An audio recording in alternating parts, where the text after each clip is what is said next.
Good morning friends. चला lecture number 17. मागच्या लेक्चरमध्ये तुम्हाला भागाकार कसे करणे ते शिकवलं, पण भागाकार इथे संपत नाही.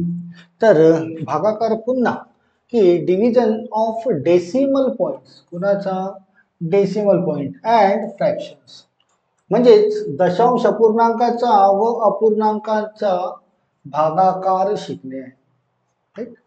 काय करायचं, समजा समजा 2 भागीला 0.5 असेल, 2 भागीला 0.5, याचं उत्तर काय? तर वरची जी संख्या आहे म्हणजे अंशातील संख्या आहे याला डेसिमल पॉइंट नाही, आणि खालची जी संख्या आहे याला याला एका अंकाचा पूर्वी दशांश पूर्णांक आहे, एका अंकापूर्वी. तर अंशातील संख्येला सुद्धा एका अंकाचा पूर्वी दशांश अपूर्णांक देणे असतो. म्हणजे वर अंश आणि छेद यांचे दशांश अपूर्णांक जर सारखे असतील तर त्याला आपल्याला कॅन्सल आउट करता येईल. आता या दोनच्या समोर दशांश अपूर्णांक नाही तर याला दशांश अपूर्णांक घेऊन 0 लिहिता येईल तुम्हाला. 2.0 म्हणजे 2च होतो, त्याला काहीच फरक पडत नाही. या 2च्या समोर डेसिमल पॉइंट घेऊन किती पण 0 लिहिलेत ना तरी तो मात्र 2च राहील, त्याच्यामध्ये काहीच बदल होणार नाही. तर सर्वात पहिलं काम म्हणजे डेसिमल पॉइंट सारखा करणे. आता दोन्ही अंश आणि छेदामध्ये डेसिमल पॉइंटचं अंतर सारखं झालं, एका अंकापूर्वी इथे पण आहे आणि एका अंकापूर्वी इथे पण आहे. तर अशा परिस्थितीमध्ये डेसिमल पॉइंट कट केला जातो. अशा परिस्थितीमध्ये डेसिमल पॉइंट कट केला जातो. तर डेसिमल पॉइंटला जर समजा कट केला, इथून डेसिमल पॉइंटला कट केला आणि इथूनही कट केला, तर तर काय संख्या तयार होते? वर तयार होते आहे 20 आणि खाली तयार होते आहे 0.5. 0.5 म्हणजे 5. ठीक.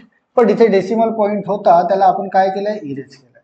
आता 20 भागीला 5 तुम्हाला सहज करता येईल. 20 भागीला 5 म्हणजे 4 उत्तर तयार होईल. कोणत्या प्रश्नाचं? या प्रश्नाचं उत्तर किती तयार व्हायला पाहिजे? 4. ठीक. समजा 1.5 डिव्हिजन 0.003 असेल.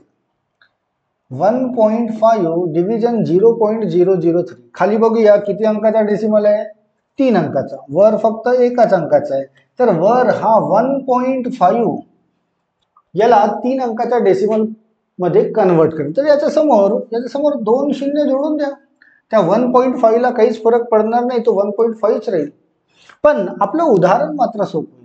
भागीला आपला 0.003. आता दोन्ही संख्यांमध्ये वर आणि खाली दोन्ही संख्यांमध्ये डेसिमल पॉइंट सारखे झाले आहेत, तर डेसिमल पॉइंट कट करून देऊ.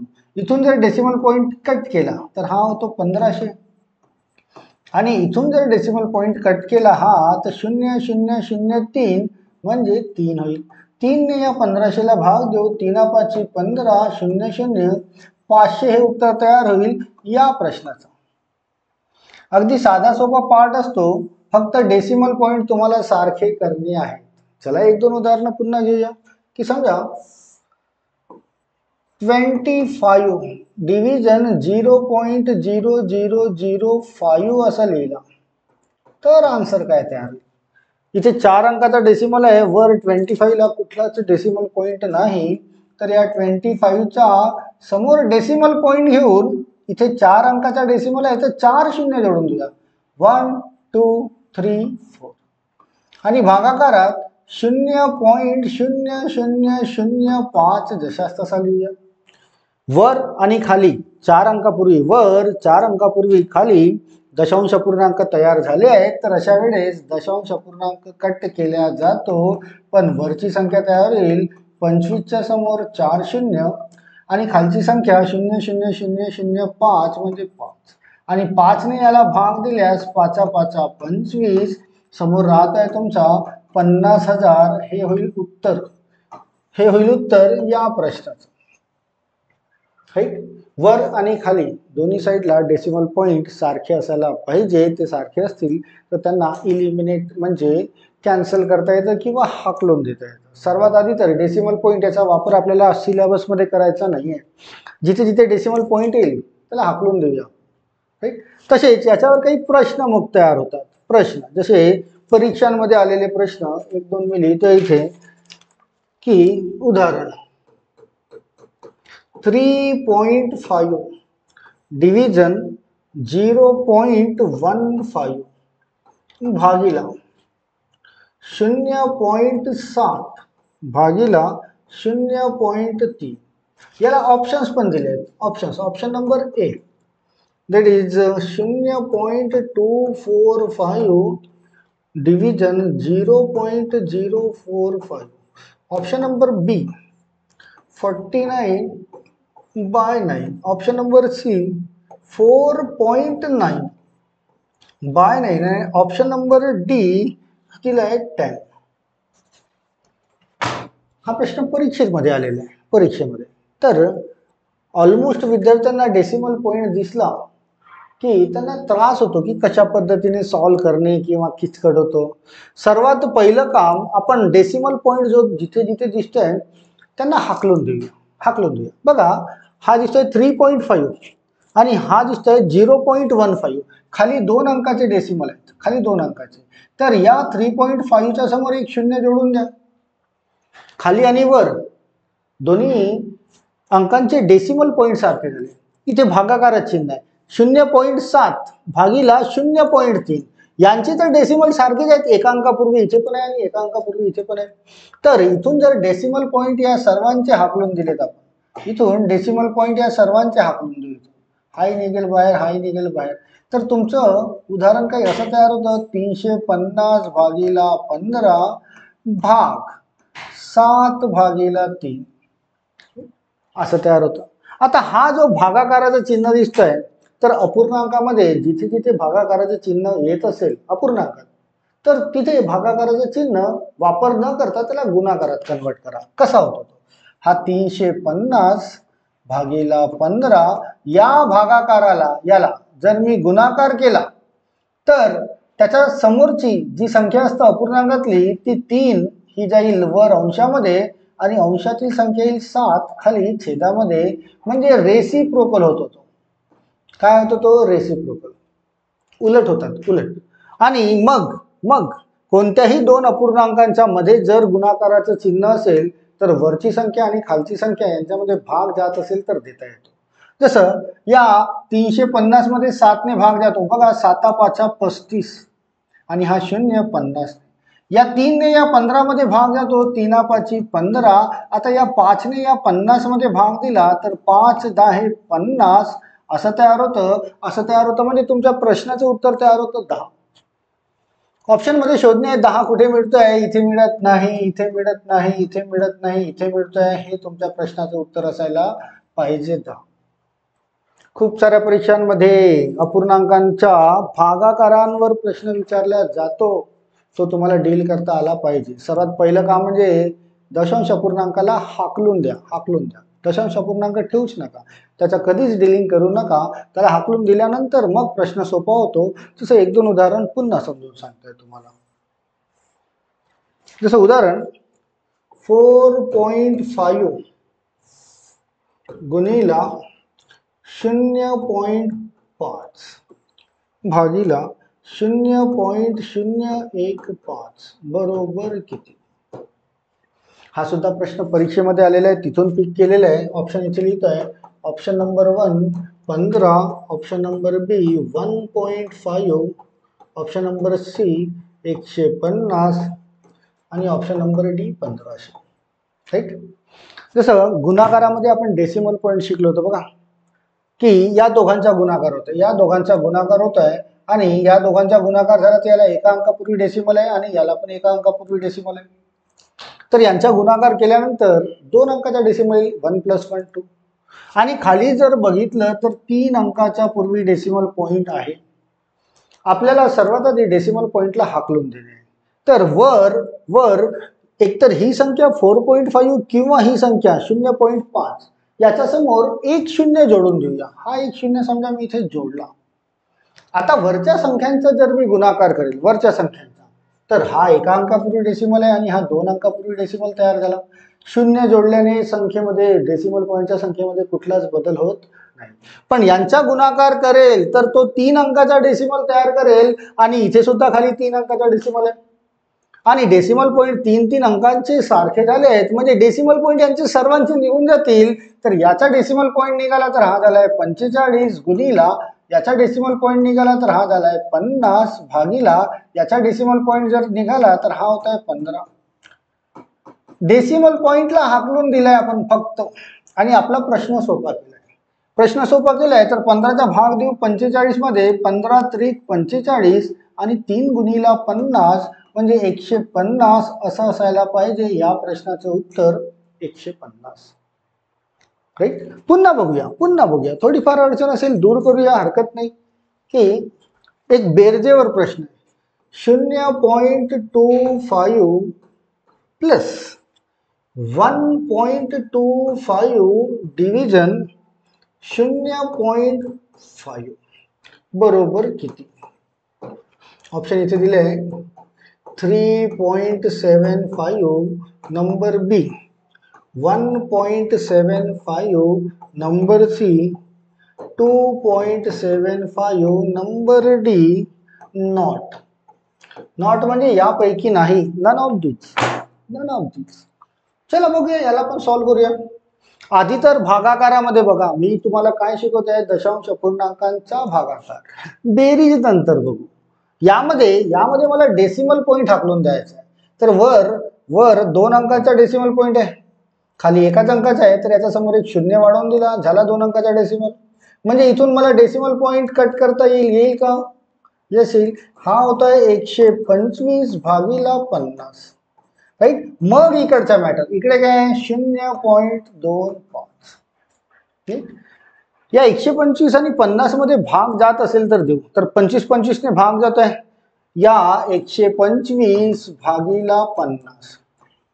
भागाकार आताच रिसेंटली शिकवले, मागच्या 2-3 लेक्चर मध्ये भागाकारच शिकतोय आपण. तर या दोघांमध्ये कोणत्या संख्येने भाग जातो? तर 25 ने भाग जातो बघा. 25 पाचा 125 आणि 25 दुने 50. आता या 5 मध्ये जर मी 2 ने भाग देईल तर पूर्ण भाग जाणार नाही, तो डेसिमल पॉइंट मध्ये तयार होईल की 2 दुने 4 पर्यंत गेलाय, किती शिल्लक राहिलाय 1. 1 च्या समोर 0 घेतला तर इथे डेसिमल पॉइंट तयार होईल आणि 2 पंचे 10. म्हणजे यांचा भागाकार आलाय तुमचा 2.5 आणि इकडे आहे 0.25. राईट. आता कुठे टर्न झालोय आपण? बेरीज वजाबाकी. सुरुवातीचेच पहिले 2 लेक्चर बेरीज वजाबाकी शिकवली होती आणि जर डेसिमल पॉईंटची बेरीज असेल तर इथे सुद्धा आपण डेसिमल पॉईंट सारखे करूया. इथे 2 अंकाचा डेसिमल आहे, इथे 1 अंकाचा आहे, तर 1 0 वाढवून देऊया, हरकत नाही. त्यासमोर 1 0 वाढवून दिलाय आणि आता यांची करूया बेरीज. 5 अधिक 0 म्हणजे 5, 2 अधिक 5 म्हणजे 7, डेसिमल पॉईंट इथे आहे, 0 अधिक 2 म्हणजे 2. तुमचं उत्तर तयार व्हायला पाहिजे 2.75. Option number C. सुरुवातीचेच 2 लेक्चर नंबर 1, लेक्चर नंबर 2 आपण बेसिक बेरीज वजाबाकी शिकलो होतो आपण डेसिमल पॉईंटची, त्याच्यानुसार आपण बेरीज केली. चला एखादा प्रश्न पुन्हा जर मिळत असेल तर बघूया. चला मिळतोय, 2 प्रश्न आहेत पुन्हा. 2 प्रश्न, जसं नंबर 1 एक्झाम्पल घेतो. 1.69125 डिव्हिजन 0.033 असा प्रश्न विचारलाय अँड ऑप्शन काही असे दिले आहेत, बरोबर किती? Option number 1 51.25, option number 2 5.125, option number 3 512.5 and option number D 5125. बघा ऑप्शन मध्ये जे दिसतात तिथे तुम्ही सीड वापर करू शकत नाही कारण सर्वांचे सीड सारखे आहेत. युनिट प्लेस वापर करू शकत नाही कारण सर्वांचे युनिट प्लेस सारखे आहेत. मग याला कॅल्क्युलेट करावं लागेल. कॅल्क्युलेट कसं करणे? तर डेसिमल पॉईंट सारखा करूया. आता वर किती अंकाचा डेसिमल आहे बघा, तर 1 2 3 4 5. खाली किती अंकाचा आहे? 3 अंकाचा. याला 2 शून्य जोडून देऊया. तर वरचे आणि खालचे आता डेसिमल पॉईंट सारखे झाले. आता यांचा डेसिमल पॉइंट जर हाकलून दिला मी इथून, तर वर काय संख्या तयार होत आहे 169125 भागीला हा डेसिमल पॉइंट गेला तर हा 003300 म्हणजे ही संख्या तयार होत आहे 3300. आता इथे तुमच्या स्किल्स तयार होतात कशाच्या, तर भागाकाराच्या कसोट्यांच्या. वरची संख्या आणि खालची संख्या यांच्यामध्ये सारख्या संख्येने भाग गेला पाहिजे. खाली तर 11ने भाग जातोय बघा, खाली 11ने भाग जात आहे 11 त्रिक 33, तर वर पण 11ने भाग गेला पाहिजे. चला वर 11ने भाग देऊ. मागच्या लेक्चरमध्ये तुम्हाला प्रॅक्टिस सांगितली होती मी, मोबाईलमध्ये संख्या घ्या, गुणीला 11 करा, उत्तर येईल त्याला 11ने भाग द्या. तुम्ही केली असेलच, आणि जर अजूनपर्यंत केली नसेल तर ती प्रॅक्टिस करून घ्या. भागाकार सहज साधे सोपे होतील तुमच्यासाठी. की 11ने भाग देऊ. बघा 11 एक 11, इकडे घेऊया. 11 एक 11, किती शिल्लक राहिले आहेत 5. समोरची संख्या वाढवा 59. 11 पाची 55, किती शिल्लक राहिले आहेत 4. समोरचा एक अंक वाढवा 41 झाले. 11 त्रिक 33, किती शिल्लक राहिले 8. समोरचा एक अंक वाढवा 11 साती 77, शिल्लक राहिले 5. समोरचा एक अंक वाढवा आणि 11 पाची 55. म्हणजे काय तयार झालं तुमचं 15375 भागीला हा 3 आणि त्यासमोर 2 शून्य. आता पुन्हा चेक करा 3 ने भाग जातो का. 3 ची कसोटी अंकांची बेरीज 1 अधिक 5 6 आणि 3 9, 9 आणि 7 16 आणि 5 21. यस 3 ने भाग जातोय. 3 ने भाग 3 1 3, इथे भाग दिला तर 3 पाची 15, 3 1 3, 3 दुने 6, एक शिल्लक 3 पाची 15. म्हणजे वर तयार झाला तुमचा 5125 भागीला 2 शून्य शिल्लकच आहेत हा 1 0 0. 5125 याला 100 ने भाग द्यायचा आहे. तर 100 ने भाग देताना 100 ला जुळले आहेत 2 शून्य 2 शून्य. म्हणजे याच्याने जर याला भाग द्यायचा आहे तर 2 अंकाच्या पूर्वी 2 शून्याने 1 2 2 अंकांच्या पूर्वी इथे डेसिमल पॉइंट तयार होईल. म्हणजे तुमच्या प्रश्नाचे उत्तर तयार होईल 51.25 असं असायला पाहिजे. 51.25 असं. थोडं याला पण एक्सप्लेन करू. समजा 78/10 असेल तर 10 इथे किती शून्य लागले आहे 1. तर हा 78 जशास तसे लिहिणे आहे आणि 1 शून्य लागले म्हणून एका अंकाच्या पूर्वी डेसिमल पॉइंट देणे आहे. हा होतो 7.8. की समजा 932.100 असतील तर हा 932 जशास तसा लिहू आणि 100 आहे तर 100 ला 2 शून्य लागले आहेत तर याला 2 अंकाच्या पूर्वी डेसिमल पॉइंट देऊ. असंच काहीतरी इथे केलंय. 5125 ला भाग होता 100चा द्यायचा होता तर 100 ला 2 शून्य आहे म्हणून 2 अंकाच्या पूर्वी त्याला डेसिमल पॉइंट सोडून दिला. राईट. चला नेक्स्ट क्वेश्चन बघूया. पुन्हा एखादा प्रश्न हा पोलीस भरतीला आलेला आहे की 25 भागीला 0.005 बरोबर किती. ऑप्शन दिले आहेत 50,000, 5 लाख, देन 5,000 आणि 500.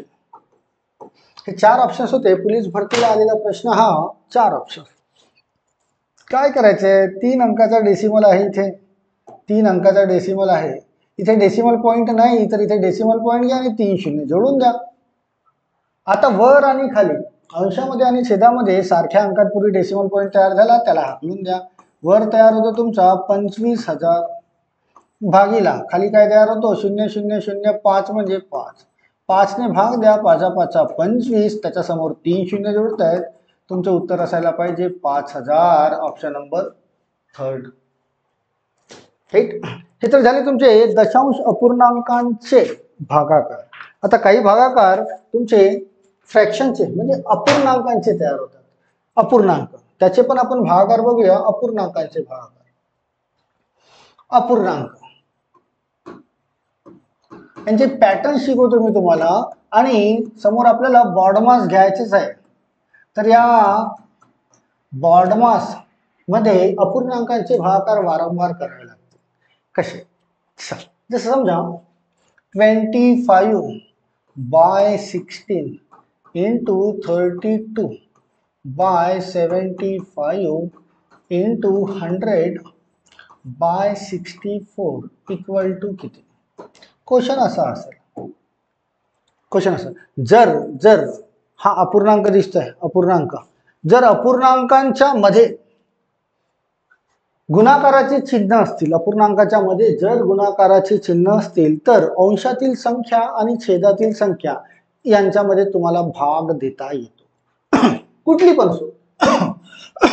जसं बघा, हा 25 आहे आणि हा 75 आहे, तर या 25चा भाग 75 मध्ये देता येईल. 25 त्रिक 75, राईट. हा 16 आहे आणि हा 32 आहे, 16 आणि 32 आहे, तर 16चा भाग या 32 मध्ये आहे, 16 दुने 32, राईट. 2 आणि 64 यांच्यामध्ये भाग जातो, 2 ने जर याला भाग दिला तर 32 दुने 64. आता या 32 आणि या 100 यांच्यामध्ये 4 ने भाग जातात, 4 ने भाग. कसोट्या शिकले ना आपण संख्यांची ओळख. 4 ने जर याला भाग दिला तर 25 चौक 100 आणि 8 चौक 32, राईट. आता भाग जातो का बघा, वर राहिलाय 25, खाली राहिलाय 3 आणि 8, म्हणजे भाग जात नाही. 25 भागीला काय राहिलाय खाली, 3 गुणीला 8, भाग जात नाही. तर 25 भागीला यांचा गुणाकार 3 गुणीला 8 24 लिहून घेऊया. म्हणजे हा जो प्रश्न लिहिला होता त्याचं उत्तर तयार होईल असं. आता भागाकारामध्ये महत्वाचं पुन्हा काय असतं, कधी कधी हा भागाकाराच्या टर्न मध्ये दिलेला असेल, की जसं समजा 64 भागीला 50 भाग भाग 16 भागीला 100 भाग, किंवा इथे घेऊया गुणाकार, गुणीला गुणीला 5/8. इथे पुन्हा भागाकार घेऊया की 15/16 बरोबर किती. समजा असा प्रश्न असेल, असा प्रश्न तुम्हाला अपूर्णांकांमध्ये भागाकाराचं पण चिन्ह दिसतं, गुणाकाराचं आताच आपण बघितलंय. गुणाकार गुणाकार असेल तर सरळ सरळ वरची संख्या आणि खालची संख्या कट करते. पण जर भागाकाराचं चिन्ह असेल तर सर्वात आधी भागाकाराचं जे चिन्ह आहे त्याला हाकलून द्या. कसं की हा 64 आहे, भागीला आहे 50, मला हे भागाकाराचं चिन्ह नको, मला याला गुणाकार करायचा आहे, गुणाकार करायचा आहे. या भागाकाराला गुणाकार केला तर ही संख्या रेसिप्रोकल होईल, समोरची भागाकाराच्या अगदी समोर असणार, तर ही संख्या रेसिप्रोकल होते. तो 16/100 आहे, तर तो उलट होईल 100/16. केव्हा, भागाकाराला गुणाकार केला तेव्हाच. समोर जाऊया, समोर तर गुणाकार दिसतोय, जशास तसा लिहूया. गुणाकाराच्या समोरची संख्या बदलणार नाही, हा 5/8 आहे, 5/8च राहील. पण इथे पुन्हा भागाकार दिसतोय तुम्हाला, तो भागाकार आपल्याला नको, तर त्याला गुणाकारामध्ये कन्वर्ट करणे. या भागाकाराला गुणाकारामध्ये कन्वर्ट केलं तर पुन्हा या संख्या रेसिप्रोकल उलट होतील, 16 वर जाईल आणि 15 खाली, आणि मग तुमच्या प्रश्नाचं उत्तर सोप्या पद्धतीने तयार होईल. आता हा प्रश्न बघा आणि हा प्रश्न बघा, दोन्ही सारखेच आहेत. मध्ये गुणाकाराचं चिन्ह आलेलं आहे, म्हणजे वरची संख्या आणि खालची संख्या कुठे पण भाग जात असेल तर तुम्हाला देता येईल. तर चला, वरची म्हणजे अंशातील संख्या आणि छेदातील संख्या भाग देऊन बघूया. बघा, या 50चा भाग दिलाय 100 मध्ये, 50 दुने 100, 50 दुने 100. 64 मध्ये 16 ने भाग देईल, 16 चौक 64. या 4चा भाग या 8 मध्ये जाईल, बघा 4चा भाग या 8 मध्ये जाईल, 4 दुने 8, राईट. या 2चा भाग या 2 मध्ये जाईल, 2 2 2 1 2 2 1 2 म्हणजे कट होतील. या 5चा भाग या 15 मध्ये जाईल, 5 त्रिक 15, आणि वर 16 राहिले, खाली 3, तर 16 भाग 3 असं उत्तर तयार होईल. किंवा तुम्हाला हा मिक्स फ्रॅक्शन मध्ये देईल, तर मिक्स फ्रॅक्शन पण आपण शिकलेलो आहे. तर मिक्स फ्रॅक्शन मध्ये कन्वर्ट करणे म्हणजे 3च्या टेबल 16 पर्यंत, 16च्या आधीपर्यंत मोजणे म्हणजे 15 पर्यंत. 3 5 15, 16 आणि 15चा डिफरन्स 1, 1/3. एकतर हे असेल तुम्हाला ऑप्शन मध्ये किंवा हे असेल. मिक्स फ्रॅक्शन मध्ये कन्वर्ट करणे शिकवलं आहे, 3 टाईपचे कन्व्हर्जन. कदाचित 6व 7व लेक्चर असेल बरं का. जर थोडा डाऊट असेल तर पुन्हा रिटर्न जा, तुम्ही अनलिमिटेड टाइम्स बघू शकता बरं का व्हिडिओज. डाऊट ठेवू नका. सर्व इच अँड एव्हरी पार्ट मी बेसिकचे तुम्हाला शिकवत आलेलो आहे. या बेसिकचाच म्हणजे फाउंडेशन जे शिकवत आले या फाउंडेशनचाच वापर करायचा आहे आपल्याला. आणि समोर सिलेबस सोपा करायचा आहे. राईट, सर्व टॉपिक जे आहेत ते याच्या बाहेरचे नाही आहेत, हे छोटे छोटे पॉईंट शिकवतो, याच्या बाहेर सिलेबस नाही आहे, तर हे तुम्हाला लक्षात असायला पाहिजे. राईट, आय होप की क्लिअर असेलच. आणि ठेवा, जर जर पूर्ण समजलं असेल पुन्हा एकदा व्हिडिओ बघा आणि कॉपीमध्ये नोट करून ठेवा, तुमचे चांगले नोट्स पण तयार होतील. ओके, चला आजच्या या व्हिडिओमध्ये इथेच, पुन्हा लवकरच व्हिडिओ नंबर 18 तुम्हाला मिळेलच. Okay, thank you.